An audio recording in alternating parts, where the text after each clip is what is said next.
ஏசாயா 60 அதிகாரம் 1-3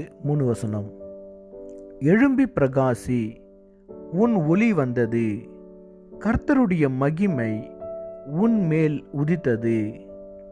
இதோ இருள் பூமியையும் காரிருள் ஜனங்களையும் மூடும். ஆனாலும் உன்மேல் கர்த்தர் உதிப்பார், அவருடைய மகிமை உன்மேல் காணப்படும்.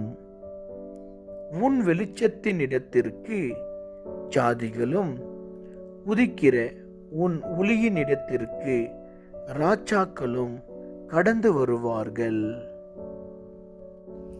ஆம் தேவ பிள்ளைகளே, கர்த்தருடைய மகிமை எப்பொழுதும் உங்கள் மேல் உதித்து கொண்டே இருக்கும். எப்பொழுதும் நீங்கள் பிரகாசமாயிருப்பீர்கள். ஆமென்.